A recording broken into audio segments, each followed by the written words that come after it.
Hi hello నమస్తే welcome to our channel. ప్రస్తుతం మనతో పాటు ఉన్నారు ప్రముఖ పంచగవ్య వైద్యరత్న గవ్య సిద్ధానంద్ గారు ఉన్నారు. సార్తో మాట్లాడి B12 డెఫిషియన్సీ గురించి తెలుసుకుందాం. నమస్తే గురుజీ. ఓం నమస్తే జీ, వందే గోమాత్రం. సో మన బాడీకి అన్ని వైటమిన్స్ అన్ని మినరల్స్ అనేవి సమపాలలో అందాలి. సో బ్యాలెన్స్డ్ డైట్ ఇంపార్టెంట్, అలాగే న్యూట్రిషన్ అనేది కూడా ఇంపార్టెంట్. అతి ముఖ్యంగా ఈ రోజుల్లో ఆ, ఒక ఆడవాళ్ళలో కావచ్చు మగవాళ్ళలో కావచ్చు B12 డెఫిషియన్సీ అనేది ఎక్కువ కనిపిస్తుంది ఈ రోజుల్లో. సో ఇది కారణాలు ఏంటంటారు? మీరు తినే ఆహార పదార్థాల లోపల అవి తినాలి ఇవి తినాలి అనేసి రిస్ట్రిక్షన్స్ చేసుకోవడమే పెద్ద ప్రాబ్లం అండి. ఓకే. అయితే శరీరానికి కావాల్సింది ఏంటంటే సమతుల్య ఆహారం. మరి సమతుల్య ఆహారం అంటే ఏంటిది? ఉదాహరణకు ప్లేట్లో ఒక జొన్న రొట్టె, కొంచెం అన్నము, ఒక గిన్నెడు పప్పు, తర్వాత ఒక డ్రై చేసిన ఏదైనా కొంచెం ఆకుకూర, మళ్ళీ పచ్చడి, ఓకే. అంటే అప్పుడే చేసిన పచ్చడి తీసుకోవచ్చు, లేదంటే ఊరగాయ తీసుకోవచ్చు. మళ్ళీ దీంతో పాటు మీరు తీసుకోవాల్సింది అంటే కొంచెం రసము, తర్వాత సలాదు, ఇలా తీసుకున్నారనుకోండి, ఇది సమతుల్య ఆహారం కిందకి వెళ్ళిపోతుంది. ఒక తాలి. ఎస్, ఇది థాలి అంటే ఇది సమతుల్య ఆహారం. అదంతా కొంచెం కొంచెం తింటే మీకు కడుపు నిండిపోతుంది, అంతే, ఇంకేం ఉండదు. సో దీనికి మీకు కావాల్సినవి అన్నీ దీంట్లో వస్తాయి. అయితే దీంతోపాటు నీళ్ళకు బదులుగా అక్కడ పక్క ఏం పెడతారు? ఛాంచ్ అంటే మజ్జిగ. అయితే ఈ మజ్జిగ లోపల మీకు B12 బాగుంటుంది. ఓకే. ఓకే. ఇదేం చేస్తుంది అని అంటే గుడ్ బ్యాక్టీరియా ఉంటుంది దీంట్లో. అయితే ఎప్పుడైనా సరే మజ్జిగ నార్మల్గా ఏముంటుందంటే దీంట్లో ఉప్పు వేస్తారు, ఉప్పు వేయద్దు. అండ్ ఇంకోటి ఏంటంటే చప్పగా ఉంటుంది, అవును. చప్పగా ఉండకూడదు, కొంచెం పులుపు ఉండాలి, లైట్గా పులుపు అంటే ఉండాలి. పుల్లటి మజ్జిగలో ఎక్కువ B12 ఉంటుందంటారా? ఎస్. సో బ్యాక్టీరియా ఎక్కువ ఉంటుంది, డైజెషన్ అవ్వడానికి ఈజీగా ఉంటుంది అన్నట్టు. సో మజ్జిగ is the best remedy, best source for vitamin B12కి. సో ఇంకోటి విటమిన్ D డెఫిషియన్సీ కూడా ఉంటుంది. అంటే విటమిన్ D మనకి అందకపోతే మన శరీరానికి కాల్షియం అబ్జార్ప్షన్ కూడా సరిగ్గా జరగదు అంటారు కదా. సో మరి విటమిన్ D అందాలంటే ఆహారంలో ఎలా ఉండే? డి విటమిన్ మీకు అందాలి అని అంటే ఈజీ సోర్స్ ఏంటిది అని అంటే అదే ఎండలో కూర్చొని మీరు తీసుకోవచ్చు. మళ్ళీ వేరే ఏది ఇట్లా చేసుకున్నా కానీ అది మీకు ఇబ్బందికరమైంది. మీకు ఈజీగా చెప్పాలి అని అంటే ప్రొద్దున సమయం లోపల మీరు ఒక half an hour to 1 hour, అంటే టైమింగ్ ఏంటిది 7 నుంచి 8 వరకు మీరు అద్భుతమైన ఎండ ఉంటుంది, బాగా కూర్చోవచ్చు. ఈ విధంగా మీరు చేస్తే మీ ఆ D12 సోర్స్ అనేది ఈజీగా వెళ్ళిపోతుంది అన్నట్టు. సో ఆహారంలో విటమిన్ D అందాలంటే ఎలాంటి ఫుడ్స్లో ఉన్నాయి? అలా తీసుకోవాలని అనుకుంటే మీరు అద్భుతంగా మీకు కనిపించేది ఏంటంటే నెయ్యిలో ఉందండి. నెయ్యి లోపల ఏముంటుంది అని అంటే మీరు స్వర్ణక్షారం దొరుకుతుంది. ఓకే.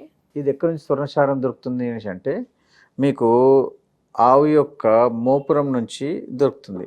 మరి ఆవు యొక్క మోపురం లోపల ఎక్కడి నుంచి వస్తుంది అని అంటే సూర్యుని నుంచి వస్తుంది.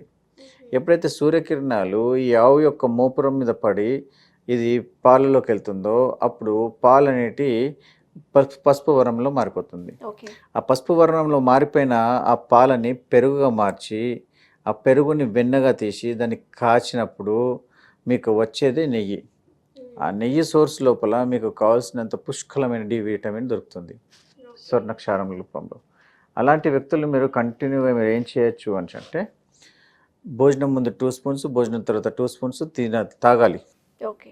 భోజనం వేసుకొని తినాలి. ఇలా తీసుకుంటే మాత్రము మీకు కావాల్సిన బాడీకి omega fatty acids plus D vitamin అనేది మీకు పుష్కలంగా అందుతుంది. దీనివల్ల ఈ నెయ్యి వల్ల. ఈ విధంగా మీరు ఈ యొక్క నెయ్యిని ఆహారం రూపంలో కన్జ్యూమ్ చేయగలిగితే మీకు అద్భుతమైన రిజల్ట్స్ ఉంటాయండి. జనరల్గా చాలా డీటెయిల్గా ఎక్స్ప్లెయిన్ చేస్తున్నారు గురించి. ఇప్పుడు B12 లోపిస్తే ఎలాంటి లక్షణాలు ఉంటాయి అంటారు? మెయిన్గా ఏంటంటే మనిషి వీక్ అయిపోతూ ఉంటాడు. వీక్ అయిపోతాడు అంటే ఏ పని చేసినా కానీ వాడికి ఇంట్రెస్ట్ ఉండదు. తర్వాత ఏమవుతుంది అంటే వీక్ అయిపోయేసి నిద్ర వచ్చినట్టుగా ఉంటుంది. తర్వాత ఏం జరుగుతుంది అంటే ఏ పని చేస్తున్నా కానీ ఇంట్రెస్ట్ ఉండదు, మానసికంగా ఇబ్బంది పడుతూ ఉంటాడు. సో ఈ విధంగా మనం చూసుకుంటా పోతే నిత్య జీవితంలో చేసే పనులలో మార్పులు విపరీతంగా వస్తూ ఉంటాయి అన్నట్టు. సో B12 లోపిస్తే ఉండే లక్షణాలు ఇవి ఉంటాయి కదా.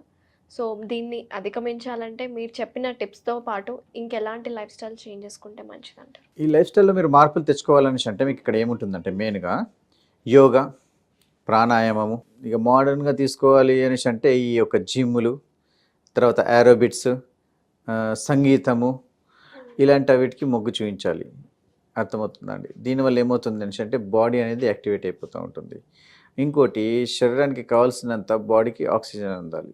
ఓకే. ఈ విధంగా మీరు చేసుకున్నారనుకోండి, ఈ ఈ ప్రాబ్లమ్స్ నుంచి మీరు ముందుకెళ్ళిపోవచ్చు. ఈ విధంగా మీరు చేసుకుంటా వెళ్ళిపోతే వచ్చే జనరేషన్ కూడా మీరు మంచి తల్లిదండ్రులు అవ్వచ్చు ఇక్కడ. జనరల్‌గా బి12 అంటేనే మాంసకృతుల్లోనే అందుతుంది అనుకుంటారు. కానీ వెజిటేరియన్ సోర్సెస్ వాళ్ళకి ఏ రూపంలో తీసుకోవాలి మరి? అయితే అందరి యొక్క అపోహ ఏంటిది అనేసంటే, ఒక మాంసంలోనే మాంసకృతులు చూసే వ్యవహారం చాలా తప్పండి. మీకు వెజిటేబుల్‌లో కూడా మీకు దొరుకుతుంది. ఎందుకు అనేసంటే, బి12కి మంచిది ఏంటిదంటే పాలను పగలగొట్టి పన్నీర్ చేయడం. దానివల్ల కూడా మీకు అద్భుతమైన బి12 వస్తుంది. ఓకే. అయితే ఇక్కడ తినొద్దు అని చెప్పడానికి మెయిన్ కారణం ఏంటంటే, కులిన పదార్థాలు తినొద్దంటాం కాబట్టి దాన్ని అవాయిడ్ చేస్తాం. కానీ బి12కి పర్ఫెక్ట్ సోర్స్ అంటే మీకు పన్నీర్. పన్నీర్ వెజిటేరియన్స్‌కి మంచి సోర్స్ యా, అదే. మంచి సోర్స్. తర్వాత వచ్చేసి వేగనిజంలో ఉన్న వాళ్ళకు మంచి సోర్స్ ఏంటిది అనేసి అంటే, ఇక్కడ స్ప్రౌట్స్ అంటే ఏవైతే మన ధాన్యాలు ఉన్నాయో మొలకెత్తించడం, అంటే మొలకెత్తిన విత్తనాలు తినడం. అయితే మొలకెత్తిన విత్తనాలను డైరెక్ట్ తింటే కొందరికి యాసిడిటీ అయ్యే అవకాశం ఉంటుంది. అలాంటి వాళ్ళు దానికి బెల్లంని కానీ ఖర్జూరాన్ని కానీ జోడించి, లేకపోతే కొంచెం ఉప్పును కానీ జోడించి ఒకవేళ తీసుకోగలిగితే వారికి ఆ ప్రాబ్లం నుంచి ముందుకెళ్ళిపోయేసి వాళ్ళకి కావాల్సిన బాడీకి బి12 అనేది అందుతుంది. ఓకే. ఇక వచ్చేసి ఇక పన్నీర్లకు సంబంధించి ఇక మీకు ఏం చెప్పాలి, ఇక ఎవరైతే శాకాహారులు ఉన్నారో మాంసాహారుల లోపల మాంసాన్ని వివిధ రకాలుగా తింటారు కదా, ఎన్నో రకాలు వెరైటీ విచిత్రంగా చేస్తారు కదా. యెస్. శాకాహారుల లోపలికి వచ్చేసరికి మీరు ఈ పన్నీర్తోని వివిధ రకాలైనటువంటి మీరు కూడా ఐటమ్స్ తయారు చేసుకొని తినచ్చు. అయితే తినడానికి ఇన్ని రకాలుగా ఎందుకు తినడం, డైరెక్ట్ తినచ్చు కదా అనేసి అంటే, జిహ్వ చాపల్యం అండి. జిహ్వ చాపల్యంతో ఉప్పు కారము మసాలాలు వేసుకొని దాన్ని ఫ్రైలు చేసుకొని ఎలా తినాలో దాన్ని అలా ఎక్కువ మోతాదులో తీసుకోవడానికి కన్జ్యూమ్ చేస్తారు కాబట్టి ఇవన్నీ అవసరం పడుతూ ఉంటుంది. అందుకోసము మనం ఏం చేస్తామంటే వెజిటేరియన్స్లో మోస్ట్లీ మాంసంలో ఓన్లీ మీకు ఉడకబెట్టడం చేయడం ఇవి ఇట్లాంటివి దొరుకుతాయి. కానీ వెజిటేబుల్స్కి వచ్చేసరికి మీకు ఇక్కడ ఏముంది, వండడము, ఫ్రైలు చేయడము, బాయిల్ చేయడం, ఇవన్నీ జరుగుతూ ఉంటాయి. వీటితో పాటు విషయం ఏంటంటే నాలుకకి కావాల్సిన రుచులను అందించవచ్చు మనం దీని ద్వారా.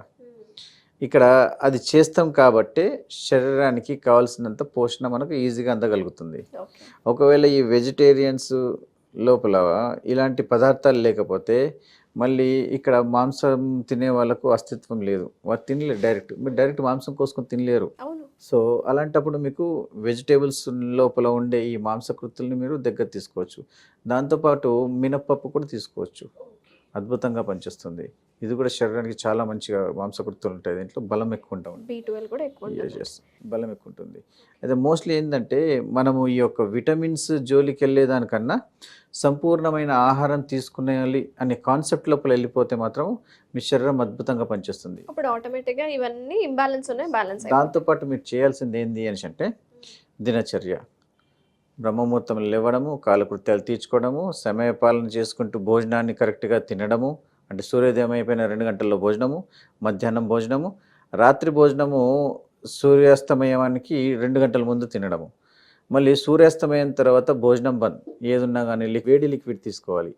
అలా తీసుకొని కరెక్ట్ సమయానికి పండుకున్నారనుకోండి, బాడీలో ఆటో ఇమ్యూనిటీ సిస్టమ్ ఆన్ అయిపోయేసి డాక్టర్ జోలికి వెళ్ళకుండా మీరు అయిపోతారు. ఈ విధంగా మీరు చేసేసుకుంటే బాడీకి కావాల్సిన విటమిన్స్ ఇవన్నీ కరెక్ట్గా శరీరమే తయారు చేసేసుకుంటుంది తిన్న ఆహార పదార్థాల నుంచే. ఓకే. ఓకే. సో నేను చెప్పేది ఏంటంటే అయినంత మటుకు సంపూర్ణ ఆహారం తీసుకోవడానికి ప్రయత్నించండి. టిఫిన్ల జోలికి వెళ్ళకండి. టిఫిన్ల జోలికి మీరు ఎంత వెళ్తే మీ శరీరానికి అంత తక్కువ ఎనర్జీ అందుతుంది. మనకి ఇక్కడ చేయాల్సింది ఏంది, మెయిన్గా శరీరానికి ఎనర్జీ బాగా ఇవ్వండి, పని బాగా చెప్పండి. అలా చేసుకుంటే వెళ్ళిపోతే మీరు అనుకునేదంతా మీరు ఖచ్చితంగా 100% సాధిస్తారు ఇక్కడ. సో థ్యాంక్ యూ గురించి చాలా వివరంగా ఎక్స్ప్లెయిన్ చేశారు. B12 ఏ ఫ్రూట్స్లో కానీ ఏ ఫుడ్స్లో ఎక్కువగా అధికంగా ఉంటాయి, మనం తీసుకోవాల్సిన జాగ్రత్తలు ఏంటి, మంచి ఆహారం బ్యాలెన్స్డ్ డైట్ ఎక్కువగా తీసుకుంటే అన్నీ మనకి ప్రాపర్గా బ్యాలెన్స్ అవుతాయని చాలా వివరంగా ఎక్స్ప్లెయిన్ చేస్తున్నాను. Thank you so much. Om నమస్తే జీ, వందే గోమాతరం.